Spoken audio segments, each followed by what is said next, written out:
students, there is a good news for all the judicial aspirants. 57 seats are determined in the Rajasthan Judicial Service for the year 2023. But there is no need to disappointment because 57 seats are determined for the year 2023. And students भूलिएगा नहीं 27 जनवरी 2022 को भी एक notification आया था जिसमें 83 seats were determined for the year 2022. सो अब जो हमारा एग्जाम होगा फॉर आरजीएस उसमें टोटल सीट्स आपकी रहेंगी 57 जो कि 2023 के लिए डिटरमाइंड हुई है एंड 83 जो कि डिटरमाइंड हो गई थी 2022 के लिए. तो अब आपका जो एग्जाम होने वाला है वो 140 सीट्स के लिए होने वाला है. सो 140 seats is a good number. तो 140 सीट्स के लिए आपका आज का एग्जाम होने वाला है. तो स्टूडेंट्स आपके लिए बहुत अच्छी खबर है कि आपकी जो नोटिफिकेशन है वो भी बहुत जल्दी आने वाला है. तो हम डिस्कस करते हैं कि कैसे आपको इसकी तैयारी करनी चाहिए, क्या इसका स्टेजेस रहता है एग्जाम का, क्या इसका सिलेबस रहता है, उस सबको हम डिस्कस करने वाले हैं. सो फर्स्ट ऑफ ऑल ये मैं आपको नोटिफिकेशन दिखा देती हूँ. 57 सीट्स इसमें डिटरमाइंड हुई है जिसको कैटेगरी वाइज बताया गया है. ये 2023 के लिए डिटरमाइंड हुई है.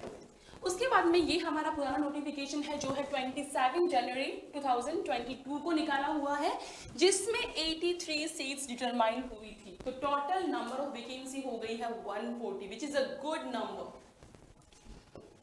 अब आपका जो एग्जाम पैटर्न रहता है वो आरजीएस एक 3 स्टेज एग्जाम है. Pre exam, main exam and interview. चूंकि प्री एग्जाम आपका फर्स्ट स्टेज होता है एग्जाम का तो ये बहुत इंपॉर्टेंट स्टेज होता है. प्री एग्जाम में आपका टोटल एक ही पेपर होता है जिसमें 100 क्वेश्चंस आते हैं and each question carries 1 mark. तो कुल अंक भी आपके 100 होते हैं. अच्छी बात यह है कि इसमें कोई भी नेगेटिव मार्किंग नहीं है और जो आपका टाइम ड्यूरेशन रहता है एग्जाम का वो रहता है 2 आवर्स. उसके बाद में सेकेंड स्टेज आपकी रहती है मेन एग्जामिनेशन. मेन एग्जामिनेशन में टोटल नंबर ऑफ पेपर रहते हैं 4 एंड टोटल मार्क्स रहते हैं 300. लॉ का जो पेपर होता है वो होता है 100 मार्क्स ईच. लैंग्वेज का पेपर होता है 50 मार्क्स ईच. 2 पेपर आपके लॉ के, 2 पेपर आपके लैंग्वेज के होते हैं. लॉ का टाइम पीरियड होता है 3 आवर्स एंड लैंग्वेज के पेपर के लिए आपका 2 आवर्स आपको मिलते हैं. उसके बाद में फाइनल स्टेज आपका रहता है इंटरव्यू का. इंटरव्यू आपका 35 मार्क्स का होता है. तो प्री एग्जाम आपका ऑब्जेक्टिव टाइप रहता है जिसमें एमसीक्यूज रहते हैं. 70 क्वेश्चंस आपके लॉ से आएंगे, 30 क्वेश्चंस आपका लैंग्वेज के रहेंगे. लैंग्वेज में हिंदी इंग्लिश दोनों ही रहेंगे और वो भी ग्रामर. उसके बाद में टाइम पीरियड आपका 2 आवर्स का रहेगा and there is no negative marking. Syllabus उसको भी एक बार हम डिस्कस कर लेते हैं. यहाँ पे खास बात ये है कि आपके प्री एंड मेन एग्जामिनेशन के सिलेबस आपका लॉ का बिल्कुल सेम है. CPC, constitution, contract act, evidence act, limitation act, specific relief act, TPA act, interpretation, local law भी है यहाँ पे, Rajasthan range control act.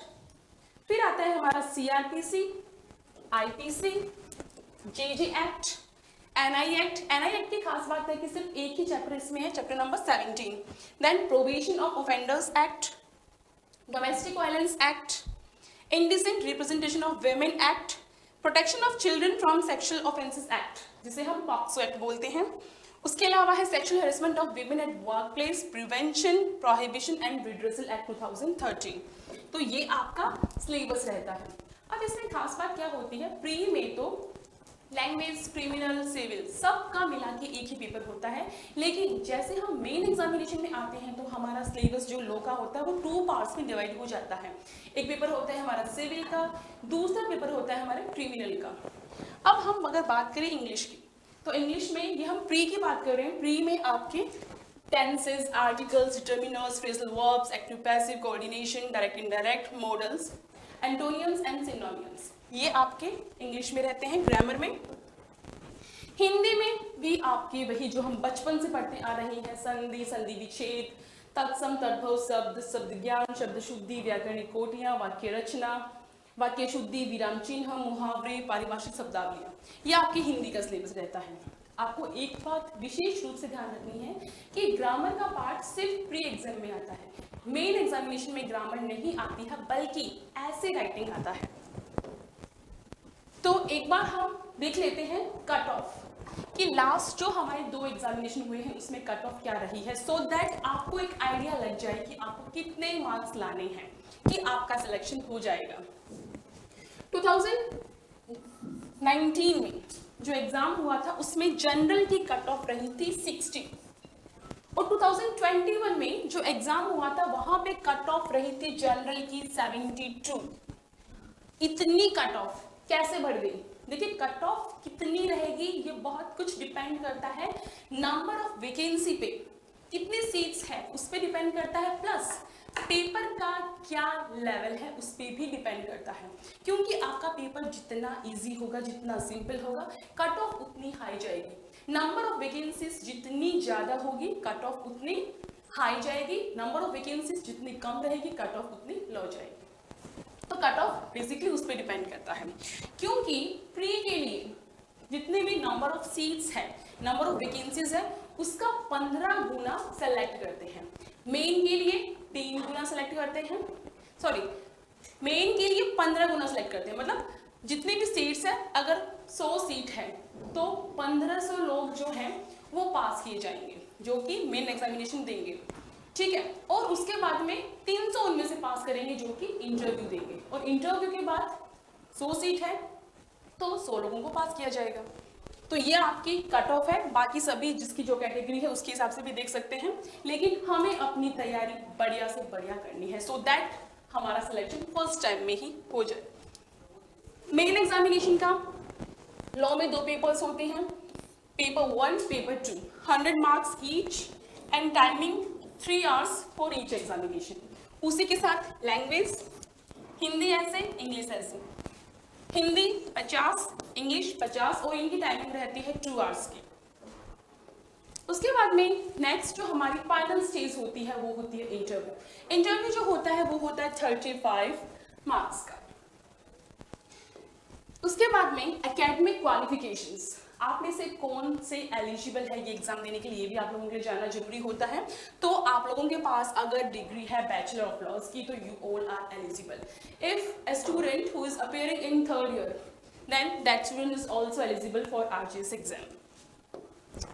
Age minimum 21 year and maximum age is 40 years.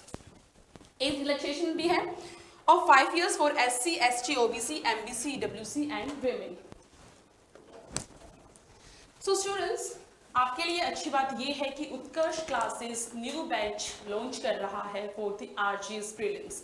तो 6 फरवरी को हमारा RGS बैच शुरू होने वाला है, जिसमें RGS प्री के पॉइंट ऑफ व्यू से आपकी पूरी बहुत अच्छे से तैयारी करवाई जाएगी। बैच 6 फरवरी से शुरू हो रहा है। इसका ड्यूरेशन जो है वो 3 से 4 या 4 से 5 महीने रहेगा, और ये भी बहुत फ्लेक्सिबल रहेगा अपना टाइम, क्योंकि ये डिपेंड करता है एग्जाम डेट पे। तो एग्जाम डेट क्या रहती है उसके अकॉर्डिंग ये कम ज़्यादा हो सकता है। अगर एग्जाम डेट जल्दी आ जाती है तो आपका जो टाइम पीरियड रहेगा क्लासेस का उसको बढ़ा दिया जाएगा। मतलब कुछ भी हो, आपके एग्जाम से पहले आपका सिलेबस कंप्लीट करवा दिया जाएगा, चाहे वो एग्जाम आपका 3 या 2 महीने बाद ही क्यों ना हो, जिसकी संभावना इतनी नहीं है, क्योंकि अभी आपकी वैकेंसी आएगी, उसके बाद में आपसे फॉर्म फिल करवाए जाएंगे और उसके बाद में फिर आपकी एग्जाम डेट आएगी। टाइमिंग रहेगी 9 बजे की, 9 बजे का आपका टाइम रहेगा मॉर्निंग का। फीस बहुत नॉमिनल फीस रखी गई है सो दैट सभी स्टूडेंट्स आराम से एडमिशन ले सके। ऑफलाइन बैच के लिए आपकी फीस है 30,000 एंड वही अगर आप ऑनलाइन एडमिशन लेते हैं तो ऑनलाइन के लिए आपकी फीस रहेगी 14,000। ऑनलाइन एडमिशन लेते हैं तो वो भी लाइव फ्रॉम क्लासरूम जाएगा, जिसमें क्लासेस जब तक लाइव है तब तक लाइव चलेगी, और जैसे ही लाइव क्लासेस एंड होती हैं वैसे ही वो आपके ऐप में एक रिकॉर्डेड वीडियो की तरह रहेगी, जिसको आप अनलिमिटेड टाइम्स देख सकते हैं। तो इस तरीके से ये बैच उन सभी स्टूडेंट्स के लिए जो कि RGS बनने का सपना देख रहे हैं, सपने को साकार करने की ओर एक अच्छा कदम हो सकता है। तो अभी के लिए बस इतना ही। Thank you.